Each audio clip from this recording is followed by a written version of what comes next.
오늘 봉독 드릴 것은 마태복음 7장 13장에서 18절까지입니다. 다 같이 봉독 드리겠습니다. 좁은 문으로 들어가라. 멸망으로 인도하는 문은 크고 그 길이 넓어 그리로 들어가는 자가 많고 생명으로 인도하는 문은 좁고 길이 협착하여 찾는 이가 적음이니라. 거짓 선지자들을 삼가라. 양의 옷을 입고 너에게 나오나 속에는 노략질하는 일이라. 그의 열매로 그들을 알지니 가시나무에서 포도를 또는 엉겅퀴에서 무화과를 따겠느냐. 이와 같이 좋은 나무마다 아름다운 열매를 맺고 못된 나무가 나쁜 열매를 맺나니 좋은 나무가 나쁜 열매를 맺을 수 없고 못된 나무가 아름다운 열매를 맺을 수 없느니라. 아멘. 세월은 참 좋아지는 것 같은데 이것이 좋아지는 것이 아닌지를 잘 모르겠어요.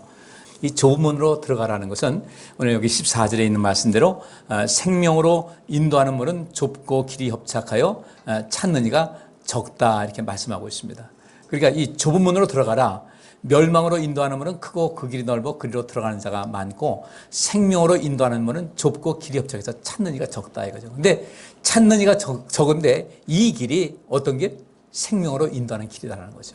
그래서 제가 오늘 주제를 생명으로 인도하는 문이라 이렇게 주제를 잡아봤는데, 나를 이 생명으로 인도하는 문이라는 것은 결국 영원한 영생을 얻게 하는 그런 부분도 필요하고, 또 매일매일 생활 속에서 우리가 생명력이 좀 넘치고 또 삶의 질도 풍성해지는 그런 삶을 사는 것이 중요한데, 그러면 그렇게 내가 인생을 살면서 삶의 질도 높아지고 사는 행복감도 넘치게 되고 또 영생 얻을 수 있는 그런 길을 가려면 분명히 좁은 문으로 들어가라고 했고 또 그 좁은 길로 가라고 주께서 말씀하셨는데, 이것은 우리가 꼭 신앙생활뿐 아니라 우리 삶 전체에 대해서 좀 관심을 가질 필요가 있을 것 같아요.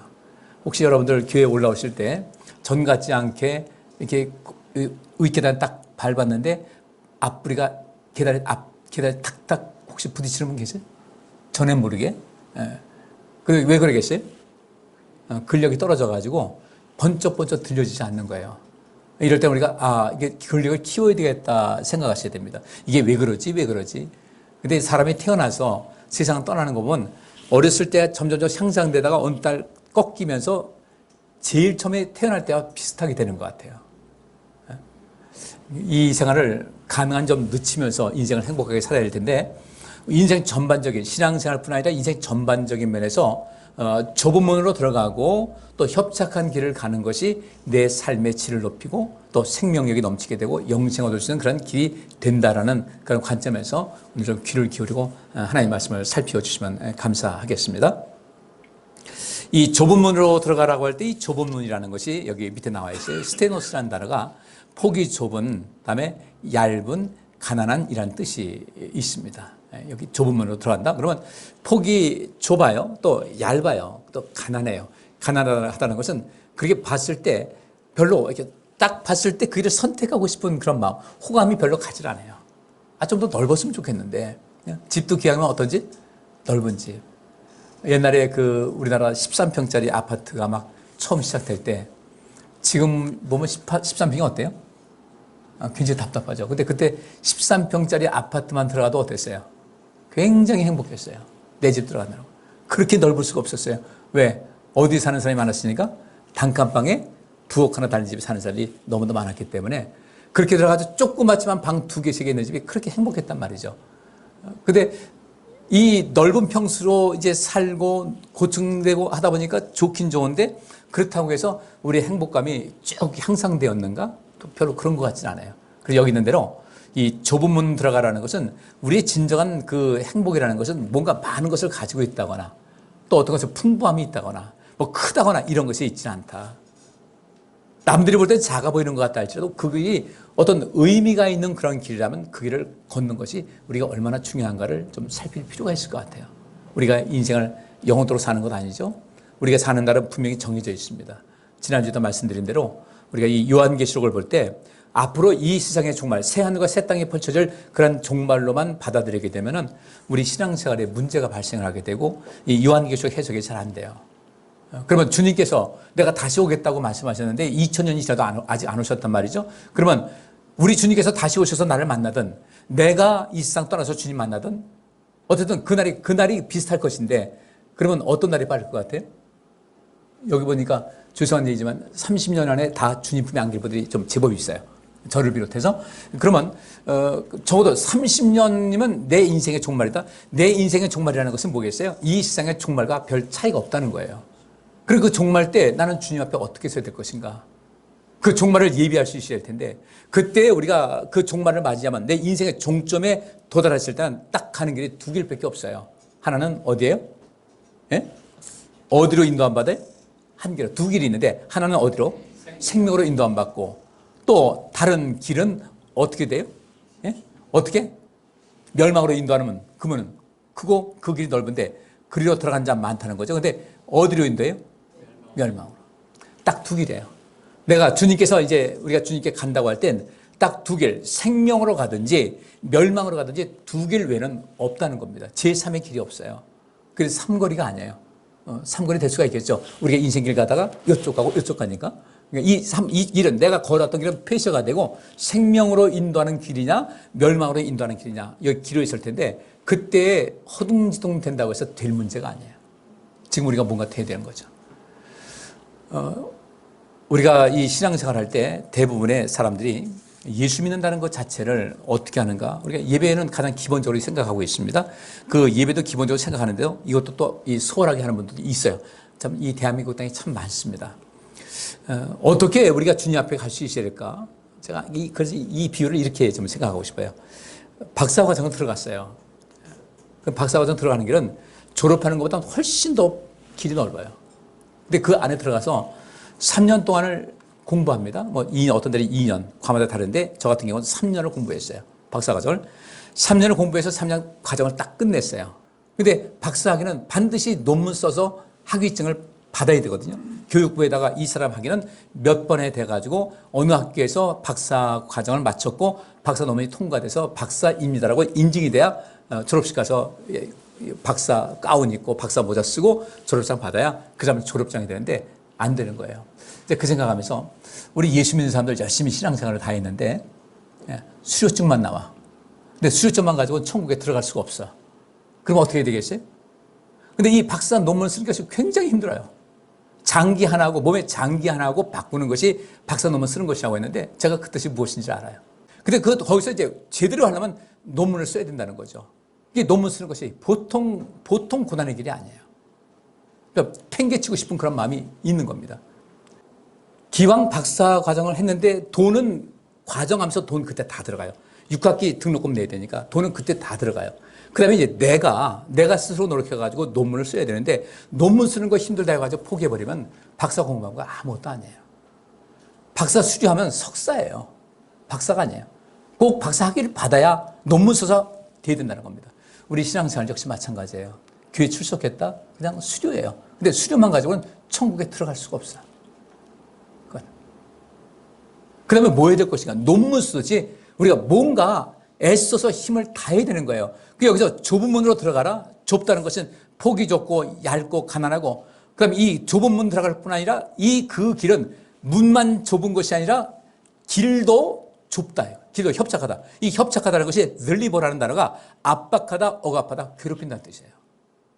우리 신앙생활 하면서 우리 스스로가 내 스스로 자신을 압박해야 될 일이 있고 하나님께서 요구하시는 것이 있고 이 세상에서 요구하는 것이 있습니다.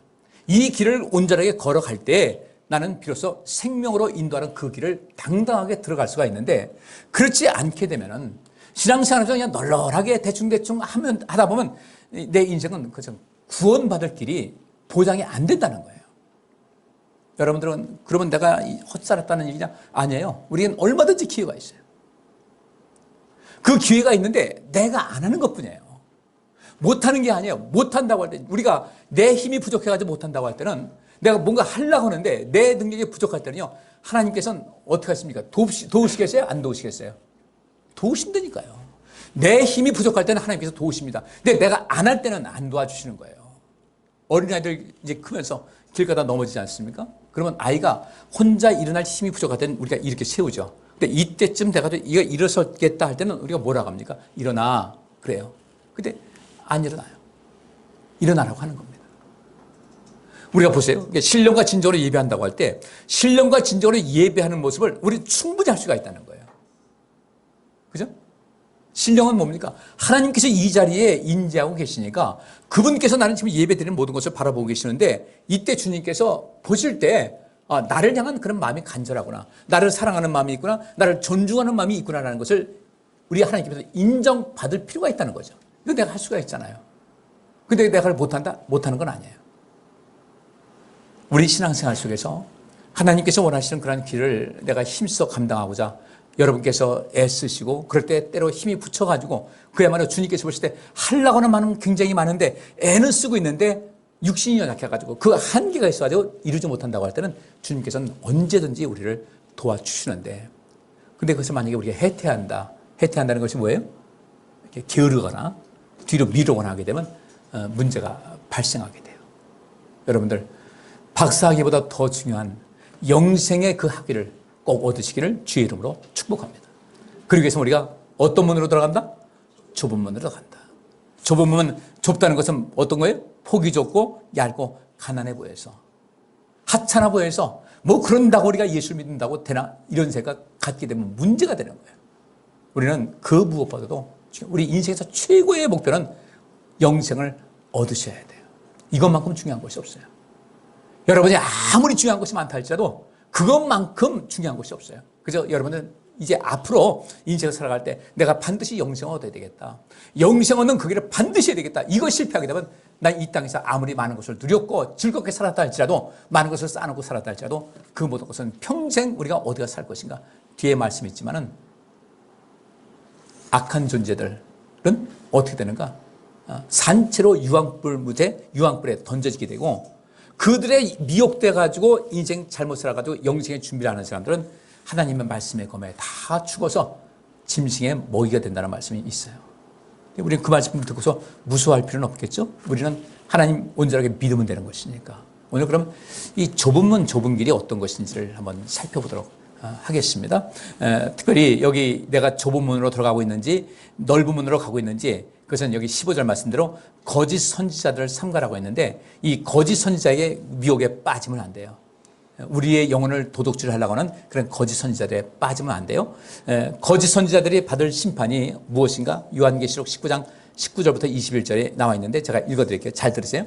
또 내가 보매 그 짐승과 땅의 임금들과 그 군대들이 모여 그 말탄 자와 그의 군대로 더불어 전쟁을 일으키다가 근데 그 말탄 자와 그의 군대라는 것은 예수님과 그분을 따르는 성도들과 더불어 전쟁을 일으켰는데 결국 그들은 그 거짓 선지자들 짐승 마귀의 후예들이 전부 다 이 전쟁에 졌어요. 그러니까 20절 보니까 짐승이 잡히고 그 앞에서 이적을 행하던 거짓 선지자도 함께 잡혔으니 이는 짐승의 표를 받고 그의 우상에게 경배한다던 자들을 이적으로 미혹하던 자라. 이 둘이 산채로 유황불 붙는 못에 던지우고 그 나머지는 말탄 자의 입으로 나오는 검의 죽음에 모든 새가 그 고기로 배불리 오더라 그랬어요. 산채로 유황불 붙는 못에 던지움 받는다. 그 거짓 선지자들, 그 다음에 이 짐승이라는 것은 어떤 권세를 가지고 하나님의 뜻에 반하고 많은 사람들 거짓으로 선동하고 미혹하던 이 모든 자들이 산채로 유황불 붙는 못에 던지게 되고 그를 따르던 사람들은 결국 하나님 말씀에 심판받아서 죽게 되고 그 다음에 모든 새가 그 고기로 배불리게 될 것이라고 요한계시록에 분명히 말씀하고 있습니다. 우리가 왜 천국 가는데 관심 가져야 될 것인가? 우리 신앙생활 단순하게 교회 나오는 것으로 끝나면 안 돼요. 천국 가기 전 그 다음에 할 단계가 있어요. 주님께서 우리에게 구원의 길을 열어주셨습니다. 누구든지 나를 믿으면 영생 얻을 것이다. 근데 예수님 믿는다는 그 단어에서 보면 주님 믿습니다고 예배하는 단계가 아니라 주님을 믿는다면 그분을 신뢰한다면 그분의 말씀을 순종해야 되거든요. 그분 말씀, 하나님 말씀대로 인생을 살아가기 위해서 힘을 다하는 사람들이에요. 거긴 충성도 들어가고 봉사도 들어가고 열심도 들어가고 하나님을 사랑하는 것도 들어가고 많은 것이 들어가게 되는데 그 모든 것이 합쳐진 것이 바로 우리를 구원으로 인도하는 믿음의 모습이다라는 것을 꼭 인식해야 될 줄 믿습니다. 자, 데살로니가 후서 1장 3절부터 9절까지 같이 읽습니다. 형제들아 우리가 너희를 위하여 항상 하나님께 감사할지니 이것이 당연하면 너희 믿음이 더욱 자라고 너희가 다 각기 서로 사랑함이 풍성함이며 그리고 너희의 참는 모든 핍박과 환난 중에서 너희 인내와 믿음을 인하여 하나님의 여러 교회에서 우리가 친히 자랑함이라. 이는 하나님의 공의로운 심판의 표요 너희로 하여금 하나님의 나라에 합당한 자로 여기심을 얻게 하려 함이니 그 나라를 위하여 너희가 또한 고난을 받으리니 너희로 환난받게 하는 자들에게는 환난으로 갚으시고 환난받는 너희에게는 우리와 함께 안식으로 갚으시는 것이 하나님의 공이시니 주 예수께서 제 능력의 천사들과 함께 하늘로부터 불꽃 중에 나타나실 때에 하나님을 모르는 자들과 우리 주 예수의 복음을 복종치 않는 자들에게 형벌을 주시리니 이런 자들이 주의 얼굴과 그의 힘의 영광을 떠나 영원한 멸망의 형벌을 받으리로다. 아멘. 바울이 이 데살로니가 교회를 개척을 했어요. 그리고 많이 애를 쓰는 가운데 성장을 했습니다. 그리고 이 데살로니가 교회를 바울이 보니까 그들의 믿음이 더욱더 자라는 것을 봤어요. 그리고 서로 사랑하는 그런 모든 것이 풍성한 것을 봤어요. 그리고 믿음이 자라고 사랑이 풍성한 것을 이 단계까지 올라가는데 거기는 많은 핍박과 어려움이 있어요. 주님의 나라에 들어갈 때까지 우리가 해야 될 것이 있는데 그것이 어떤 때 볼 때는 그것은 핍박이다 환난이라고 여겨질 만한 그런 일이 있더라는 거죠. 근데 우리 그리스도인들은 무슨 일을 만나든지 만사형통한다고 하니까 예수 믿으면 거침없이 모든 것이 아무런 문제 없이 인생을 살아가는 것 같이 착각할 때가 있다는 거죠. 이 세상에서 어떤 위대한 업적을 세운 사람들 쉽게 얻어지던가요? 아니에요. 우리나라가 이렇게 그렇게 가난하던 그 나라, 우리나라가 지금 이 상태가 된 거예요. 우리나라가 거저 세워진 것은 아니잖아요. 마찬가지로 우리가 인생 살아가는 가운데 뭐가 어떻게 거저 얻어질 수 있겠나. 이런 그 삶과 마찬가지로 우리 신앙생활을 하는 가운데 이 우리 믿음이 자라기 위해서 이 환난과 핍박은 기꺼이 감당할 수 있어야 되겠다. 주를 섬기는 이런 모든 것도 열심히 있어야 되고 근데 내 편안한 대로 가게 되면 가고 말게 되면 말고 내가 어떤 봉사할 수 있는 그런 시간을 그래서 제가 여러분들에게 주방봉사든 청소봉사든 꼭 나오시라는 거예요. 하나님께서 기억하시니까. 내가 안 나가잖아요. 내가 안 나가면 다른 분이 특별히 목장자님이 너무너무 고생을 해요. 가끔씩 어떤 때는 목장자님이 혼자 와서 애쓸 때 있어요. 그때 생각하셔야 돼요. 내가 안 가면 목장자님은 책임이 있기 때문에 그건 혼자 고생을 한다. 내가 나가서 일손 덜어줘야 된다라는 이 마음을 가져야 돼요. 그것이 우리 주님께서 원하시는 그런 마음이에요. 주님께서 우리를 살리시고자 저 내버려 두면 죽을 수밖에 없으니까 내가 가서 살려야 되겠다 해서 하나님께서 보내셨고 예수님께서 오신 것이라는 얘기죠. 근데 나 안 하면 나는 편안할지 모르지만 내가 안 가는 대신 다른 분들이 수고를 할 수밖에 없어요. 그것을 우리 기억을 해야 되죠. 나눌 수 있어야 되죠. 이것이 복음이고 이것이 기독교 정신인데. 여기서 그 믿음이 자랐다 각기 서로 사랑함이 풍성했다는 것은 그 짐을 함께 나눈 거예요. 짐을 나누면서 함께 도와주면서 이렇게 살아온 겁니다. 그래서 그들은 그런 참는 모든 핍박과 환난 중에서 그들이 어떻게 핍박과 환난을 이겼을까? 그들의 인내가 있었어요. 그들의 믿음이 있었어요. 하나님께서 이 수고를 기억하신다. 믿음이 있었고 꼭 참으면서 해나간 겁니다. 그래서 바울은 말하기를 하나님의 여러 교회에서 우리가 당신들을 많이 자랑하고 있습니다. 이렇게 얘기합니다. 그들은 하나님 나라를 위해서 너희가 또한 고난을 받을 것이다 했습니다. 그리고 그렇게 의미 있는 환난을 받는 너희에게는 우리와 함께 안식으로 갚으시는 것이 하나님의 공이시다. 하나님의 공의로우심. 이 공의로움이 무엇입니까? 공의롭지 못하다는 것은, 의롭지 못하다는 것은 바꿔 말하면 부끄러움을 모른다는 거예요. 부끄러움을 몰라. 죄를 짓고도 부끄러움을 모르고 잘못하다고도 부끄러움을 모르고 내가 해야 될 것을 하지 않고서도 부끄러움을 모르고 아무렇지도 않게 생각을 한다. 이게 문제가 되는 거죠. 부끄러움을 알게 되면 그 죄에서 벗어날 수가 있어요. 근데 이 부끄러움을 모르게 되면 그 죄에서 벗어나질 못해. 우리가 그래서 뭔가 잘못했을 때 미안하다는 말을 할 수 있어야 돼요. 이 말을 할 줄 모르는 사람들은 변화가 안 돼요. 미안하다고 얘기하면서 부끄러움도 느낄 줄 알고 아우 내가 창피해, 아우 내 자존심 상해 이렇게 돼야 그 다음에 어떤 변화가 있는데 그걸 할 줄 몰라요. 그리고 미안하다는 말을 하지 못해요. 그리고 계속해서 변명만 합니다. 변명하고 합리화시키고. 그래서 이 하나님의 공이라는 것은 그 공이라는 것은 의로움이라는 것은 부끄러움을 아는 삶이 공의로운 것이다. 공의로운 삶으로 이어진다는 거죠. 여기서 이 데살로니가 교회 성도들이 환난 받는 너희에게는 우리와 함께 안식으로 갚으시는 것이 하나님의 공이다. 우리가 주를 위해서 열심히 내야 되고 신앙생활 열심히 해야 되는데 그것에 대해서 내가 별로 감각이 별로 없잖아요. 신앙생활에 대해서 내가 열심히 해야 된다는 그런 간절한 마음, 꼭 해야 된다는 그런 간절한 마음이 있어야 우리가 주 앞에 충성을 다하는데 그런 마음이 없다는 것은 그러니까 부끄러움을 모르는 것과 별 차이가 없어요. 그러다 보니까 우리가 의로움에서 벗어나게 되고 문제가 발생하게 돼요. 우리 성도님들, 제가 예배 시간에 힘을 다해서 예배합시다. 예배 태도를 온전하게 합시다. 하나님께서 보고 계시니 라고 말씀드린 것은 그래서 그래요. 우리 성도님들 신앙생활 열심히 하십시다. 우리가 이 신앙생활 해태하고 게을리하다 보면 나중에 어떤 일이 생기는지 아세요? 여기 노란 글씨 보세요. 주 예수께서 저의 능력의 천사들과 함께 하늘로부터 불꽃 중에 나타나실 때 마지막 종말이 아니라 바꿔 말하면 우리가 이 세상 떠나서 주님 앞에 섰을 때 8절에 하나님을 모르는 자들과 우리 주 예수의 복음을 복종치 않는 자들에게 뭘 주신다? 여기 두 가지예요. 자, 형벌을 받는 사람 보니까 첫째로 하나님을 모르는 자들이에요. 하나님 믿지 않는 사람들입니다. 아예 믿지 않는 사람들. 두 번째, 이거 중요한 거예요. 우리 주 예수의 복음을 복종치 않는 자들이에요. 그럼 여기서 우리 주 예수의 복음을 복종치 않는다. 복음을 복종치 않는다는 것은 복음을 1차적으로 들었다는 거예요? 안 들었다는 거예요? 들었다는 전제가 있으니까 복종이라는 말 나오잖아요. 안 들었으면 어떻게 복종합니까? 들었으니까 복종해야 되는데 복음을 들었는데 복종치 않는 자들에게 형벌이 있다 이거예요. 첫째는 아예 믿지 않는 사람들. 근데 예수 믿는다고 하면서도 그 예수님의 복음을 듣고서도 복종치 않는 자들에게 형벌이 똑같은 형벌이 주어진다는 거예요. 이래서 우리가 신앙생활 할 때 두려움을 가져야 된다는 거죠. 예수 믿는다고 하면서도 구원받지 못한 사람들이 그 무리에 속해서 안 되겠다.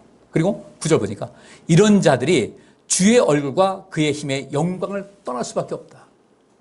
특별히 이미 예수를 믿는다고 하면서도 형벌을 받는 사람들은 주의 얼굴을 떠나 있다는 거예요. 주의 얼굴을 떠났다는 것은 주님의 얼굴을 볼 수 있어요, 없어요? 그러면 주님의 얼굴을 보려면 어디 가야 돼요? 천국 가야 되죠. 천국 가야 주의 얼굴을 보고 천국 가야 그분의 힘의 영광을 받을 수가 있는데 구원의 자리에서 제외됐기 때문에 그분의 얼굴과 그분의 힘의 영광을 볼 수가 없다. 그리고 결국은 어디로 빠져요? 영원한 멸망의 형벌을 받을 것이다. 제가 왜 주일날 이렇게 주 앞에 나와서 예배하는 여러분들에게 왜 이렇게 무서운 얘기만 해요? 무서운 얘기 아니에요. 이 길 가야 영생 얻고 그 길 가야 주의 얼굴 뵐 수 있고 그 길 가야 주의 힘의 영광을 볼 수 있으니까 이 길 가기 위해서 힘을 다하자는 것이지 여러분들에게 겁주거나 뭐 두려움 주거나 그런 세속적인 그런 것은 아니에요. 그러면 주의 얼굴과 그의 힘의 영광을 떠나서 형벌받지 않게 해서는 어떻게 될 것인가? 여기 보니까 그 나라를 위하여 너희가 또한 고난을 받을 것이다 했어요. 고난 기꺼이 감당하셔야 됩니다. 그러나 그 고난이 그렇게 어려운 고난은 아니에요. 주님 자주 뵈야죠. 지금 하나님 말씀 자주 보시면서 하나님 뵙고 기도하면서 그분 뵙고 그분께서 원하신 그 일하면서 그분 뵙고 얼마나 좋아요. 하나님께서 우리 성도들에게 영원한 생명을 주기를 원하시니까 그분의 말씀에 복종해서 형벌이 아닌 영원한 영광을 얻으시기를 주의 이름으로 축복합니다. 그래서 우리가 좁은 길 가야 돼요. 좁은 길. 좀 험하고 좁은 길 가도 그 길을 열심히 가셔야 돼요. 인생 삶에서 낙심하는 분이 계십니까? 정신줄 놓지 말고 희망줄 놓지 마시고 앞으로 톡톡 날이 가면 갈수록 그 주님 만날 그 날, 그 영광, 지금보다 훨씬 더 영광스러운 그날을 맞이할 것이라는 그 희망 속에서 힘있게 살아갈 수 있기를 주의 이름으로 축복합니다. 이 세상에 넓은 길 찾지 마세요. 편안한 길. 남들은 저렇게 사는데 왜 나는 이렇지? 왜 나만 이런 일을 당하지? 그래, 하나님께서 어쩌면 우리 생활은 영원한 세계가 있는 것인데 그때에 또 다른 어떤 은혜를 주시기 위해서 남들 당하지 않는 고통을 주실 때도 있겠다. 우리가 이 땅에 살면서 모든 걸 넉넉하고 많이 쌓아놓고 있으면 행복한 것 같지만 여러분들 많이 쌓아놓고 있으니까 행복하던가요? 그것이 다 100% 행복으로 가던가요? 아니잖아요. 많은 거 쌓여놓고 있어도 이 쌓아놓은 것 그냥 놔두고 가면 주님께로부터 책망받을 텐데 제대로 쓰기도 해야 되겠다. 내가 인생길 사는 거 힘들었다 할지라도 과거 내가 뭐 상처가 어떻고 아픔이 어떻고 주님께서는 아시겠지만 주님께서는 그렇게 말씀하시는 겁니다. 그래, 이제는 상처 타령, 아픔 타령 이제 그만하면 되지 않겠니? 그렇게 오랜 사랑했으면 이제 내 갈 길을 가야 되지 않겠니? 주님께서 하신 말씀 들을 수 있어야 되거든요. 그래야 내가 좁은 길, 험한 길 가야 되지 않겠습니까? 그래서 이제 멋지게 살아야 되겠다. 언제까지 내 아픔 얘기하고 내가 아픔 얘기한다고 해서 내가 원하는 대로 인생이 다 펼쳐지는 것도 아니잖아요. 내 상처 갖고 있다고 해서 모든 사람 다 알아주는 건 아니잖아요. 내가 상처 있는 것은 누구만 알아요? 나만 알아요. 우리 성도님들, 나만 알잖아요. 나만 아는 그 아픔을 남들은 알 수 없어요.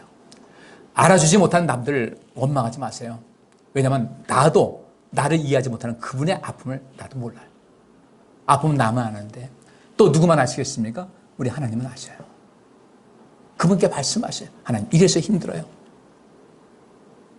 그래서 상대방이 좀 변했으면 좋겠는데 상대방은 안 변해요. 하나님, 내가 변해야 사니까 하나님 나 좀 도와주세요.